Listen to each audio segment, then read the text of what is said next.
नमस्कार, स्वागत है आपका। आप देख रहे हैं इंडिया बोल रहा है। मैं हूं आपके साथ विवेक शांडिल्य। ईरान के बिसात पर मोहरे बदलने लगे।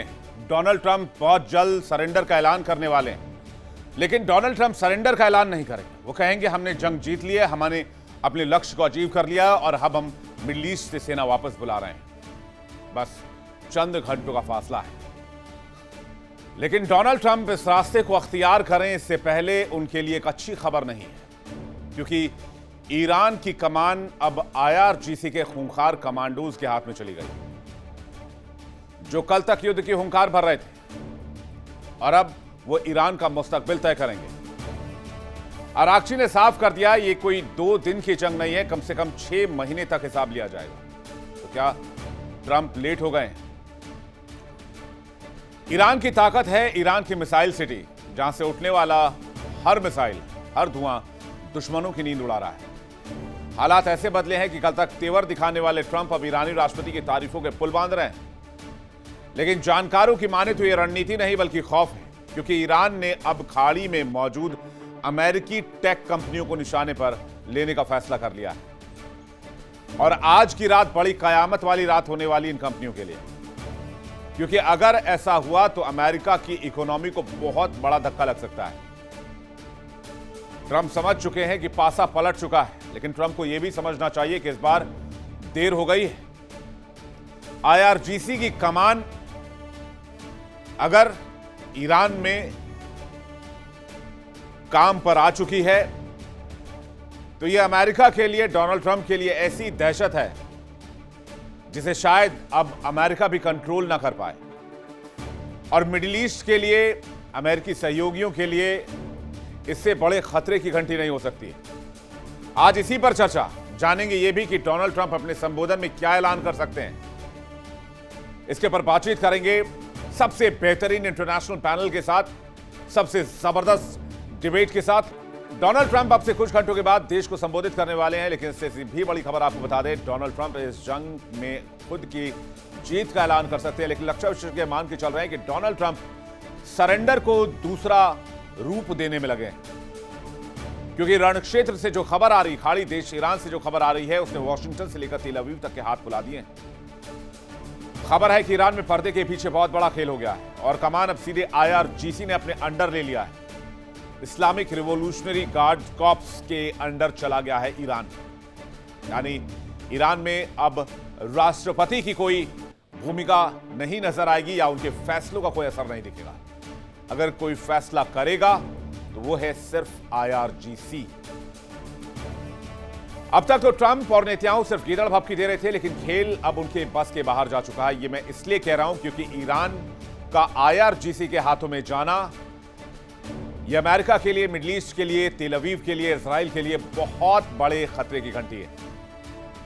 सबसे पहले समझिए ईरान में साइलेंट तख्ता पलट की कहानी और ये क्यों ठीक नहीं है अमेरिका, इजराइल और मिडिल ईस्ट के लिए, यह भी आपको मैं बताऊंगा। लेकिन ईरान में हुआ क्या है? ईरान में बहुत खामोशी से तख्ता पलट कर दिया गया है। राष्ट्रपति मसूद की सरकार पूरी तरह से भंगु हो चुकी है। IRGC के खूंखार कमांडर्स के हाथ में पहुंच गई कमान। डोनाल्ड ट्रंप के लिए IRGC के कमांडर्स पहले ही बड़ी चुनौती बने हुए हैं, लेकिन मामला अब कूटनीति से बहुत आगे जा चुकी है। इस मामले में अब डोनाल्ड ट्रंप कुछ नहीं कर सकते हैं। क्यों नहीं कर सकते हैं, यह मैं आपको प्रूफ के साथ बताता हूं। IRGC का निर्माण कब हुआ? 1979 के बाद। IRGC को बनाया किसने? IRGC को बनाया तेहरान में इस्लामिक गवर्नमेंट ने। IRGC का काम क्या था? इस्लामिक रिवॉल्यूशन गार्ड कॉर्प्स, यानी कि जो इस्लामिक रिवॉल्यूशन 1979 में ईरान में हुई, उसको सिक्योर करना, उसको गार्ड करना, उसको कुछ नहीं होना चाहिए। तो अब IRGC अपने ओरिजिनल काम पर लग गया है,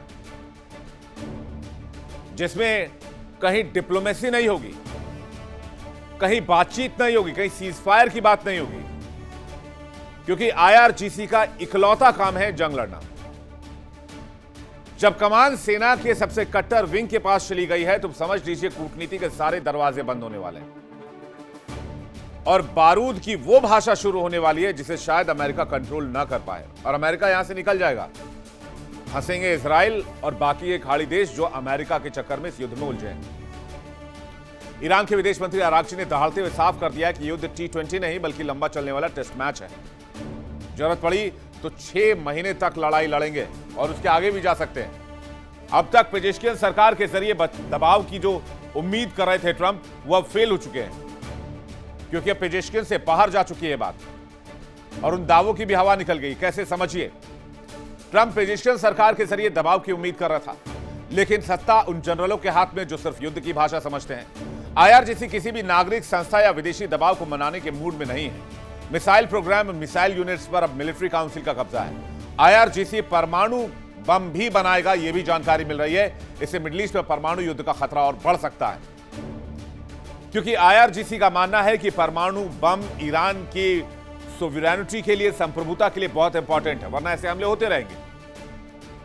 अगर ऐसी ही जंग जारी रही तो दुनिया के लिए मुश्किलें और भी ज्यादा बढ़ने वाली हैं। विदेश मंत्री अरागची ने ट्रंप को मैसेज क्लियर दिया है, 6 महीने तक लड़ाई लड़ने के लिए अभी हम तैयार हैं, और आगे गए तो भी कोई दिक्कत नहीं है। ट्रंप की हालत काटो तो खून नहीं जैसी है, करें तो करे क्या। IRGC के आने से अमेरिका की नाको चने चबाने की नौबत आ जाएगी। ट्रंप को ईरान ने क्या चेतावनी दी है IRGC ने, वो भी समझ लीजिए। आइए जल्दी से देखते हैं। ईरान, अमेरिका और इस्राएल के साथ हम लगातार युद्ध लड़ते रहेंगे। कल्पना से परे दुश्मन को मात देने की कसम खाइए। कल्पना से परे हमला होगा जिसको इमेजिन भी नहीं किया गया होगा। जंग के लिए मिसाइलों और ड्रोन्स और लॉजिस्टिक्स का स्टॉक पूरी तरीके से तैयार है। आखिर ईरान इतना आत्मविश्वास कहां से ला रहा है? कहते हैं ईरान के पास बहुत सारी रहस्यमयी मिसाइल सिटीज बनी हुई हैं, जो जमीन के नीचे सैकड़ों फीट अंदर है। ये वो दुनिया है जहां से ईरान पूरे मिडिल ईस्ट को राख बनाने की ताकत रखता है। ट्रंप को पता है अगर एक भी गलती हुई तो ये मिसाइलें अमेरिकी अड्डों को मिट्टी में मिला सकती हैं, जिसमें से आधा काम कर दिया गया है। अब जरा आपको वीडियो दिखाते हैं ईरान के मिसाइल सिटी की। ये देखिए, ये अंडरग्राउंड टनल्स हैं जहां पर कई सारी मिसाइल्स रखी हुई है, और हाल ही में इस वीडियो को ईरान ने पोस्ट करके सोशल मीडिया पर साझा किया। और ऐसे एक दो नहीं, कहते हैं हजारों टनल्स पहाड़ के नीचे हैं। वहां तक किसी भी बंकर बस्टर बम का पहुंचना बहुत मुश्किल है।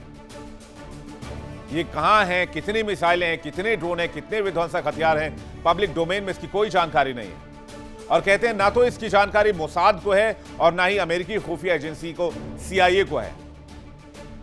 लेकिन तेहरान के पास इतना बारूद है, IRGC के पास इतना बारूद है कि वो अकेले अमेरिका और 12 ताकतवर देशों के दांत खट्टे कर रहा है।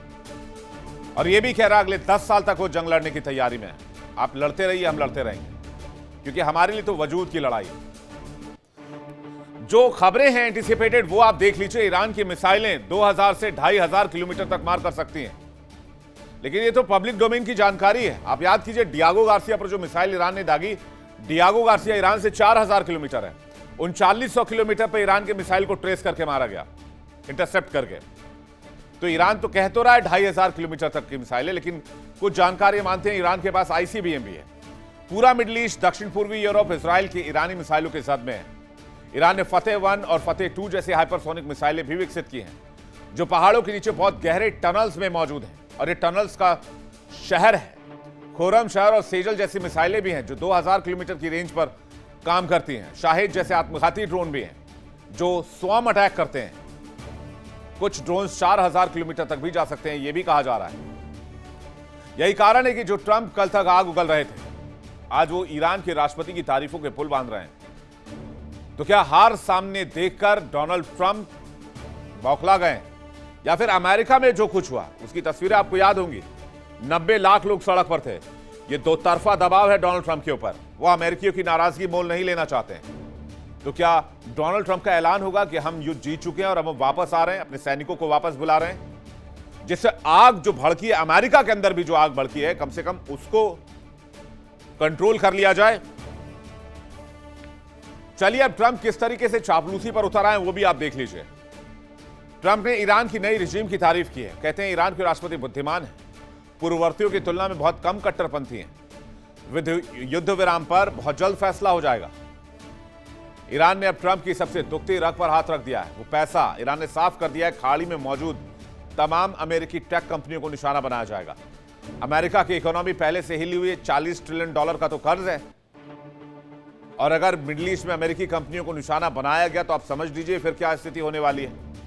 IRGC ने कह दिया है कि अमेरिकी टेक कंपनियों के कर्मचारी उस ऑफिस से दूर रहें जहां पर अमेरिकी कंपनियों के ऑफिस हैं, क्योंकि ईरान का कहना है कि ये कंपनियां युद्ध में इन्वॉल्व हैं और वो अमेरिकी सैनिकों की मदद कर रहे हैं। कौन कौन सी कंपनियां IRGC के निशाने पर है ये भी आप देख लीजिए। कहते हैं IRGC के निशाने पर ये तमाम कंपनियां हैं: Apple, Meta, Intel, Dell, Nvidia, Boeing, Microsoft, Cisco, Oracle, G42, JP Morgan, general electronic, Google, HP, IBM, Palantir, Tesla, spy solutions. ये वो कंपनियां हैं जिनके जंग में इन्वॉल्व होने की बात कर रहा है ईरान और कह रहा है इसलिए इन कंपनियों को निशाना बनाया जाएगा और इनके कर्मचारी मिडिल ईस्ट में अपने ऑफिस से दूर रहें। ये वार्न किया गया और आज ही रात अटैक करने की बात कही गई है। तो ईरान जहां जहां से तोड़ सकता है अमेरिका को या अमेरिका पर प्रेशर बना सकता है वो सारे काम कर रहा है। और अगर ईरान ने हमला कर दिया तो सिलिकॉन वैली को बहुत नुकसान हो सकता है। इनका जो निवेश है वो अरबों में है। अब जरा निवेश भी देख लेते हैं, जल्दी से लेकर आइए। एप्पल का जो निवेश है 1.6 बिलियन डॉलर का है मिडिल ईस्ट में। माइक्रोसॉफ्ट का 15 बिलियन डॉलर का निवेश है। गूगल का 10 बिलियन डॉलर का निवेश है। मेटा का 1 से 2 बिलियन डॉलर का निवेश है। टेस्ला का 1 बिलियन डॉलर का निवेश है। जनरल इलेक्ट्रिक का 20 बिलियन डॉलर का निवेश है। इन कंपनियों का प्रेशर भी होगा अमेरिका के ऊपर, समझ रहे हैं। और अब सवाल यह है कि कमान IRGC के हाथ में। IRGC को कूटनीति की भाषा समझ में नहीं आती और IRGC की स्थापना खामेनेई ने की थी और खामेनेई को अमेरिका ने मार दिया। तो क्या IRGC सुनेगा या IRGC बातचीत के टेबल पर आएगा ट्रंप के साथ? 1979 से उनके पास अमेरिका ने सैंक्शन लगा रखा है। उनको नहीं चाहिए आपके डॉलर्स या फिर आपके रिसोर्सेज। उनको आधा ऐसे ही मारा हुआ है, वो मारने के लिए बैठे हुए हैं। और इसलिए ईरान ने ऐसी बिसात बिछाई है कि ट्रंप इधर कुआं उधर खाई वाले स्थिति में फंस गया। बर्बादी तो तय है, शुरुआत भी हो चुकी है और अमेरिका को वाकई ईरान ने औकात दिखा दी है। तो क्या ट्रंप की ये कूटनीति जिसमें वो बात कर रहे हैं कि भाई मैं सीजफायर के लिए तैयार हूं लेकिन होर्मुज खोलना होगा, क्या तेहरान होर्मुज खोल देगा? क्या IRGC बात मान लेगा? क्या IRGC के साथ डिप्लोमेसी हो सकती है? और क्या डोनाल्ड ट्रंप जीत का ऐलान करने वाले हैं, कोट अनकोट सरेंडर? बातचीत करने के लिए मेहमानों का एक बड़ा पैनल हमारे साथ जुड़ रहा है। सीधे चलते हैं उनके पास। ग्रुप कैप्टन आशीष सहाय हमारे साथ जुड़ रहे हैं, रक्षा विशेषज्ञ, बहुत स्वागत है आपका। ब्रिगेडियर विनोद दत्ता हमारे साथ जुड़ रहे हैं, बहुत स्वागत है आपका। ग्रुप कैप्टन तपेश चौधरी हमारे साथ जुड़ रहे हैं, बहुत स्वागत है आपका। और थोड़ी देर में हमारे साथ अमेरिका से लाइव होंगे डॉक्टर धीरज कौल, जो कि आर्थिक और भू राजनीतिक मामलों के भी जानकार हैं। देखिए इंडिया डेली 24/7 अब आपकी स्मार्ट टीवी पर। इंडिया डेली मौजूद है सभी डिजिटल प्लेटफॉर्म पर लाइव और लगातार। इंडिया डेली 24/7 हर दिन राष्ट्र को समर्पित।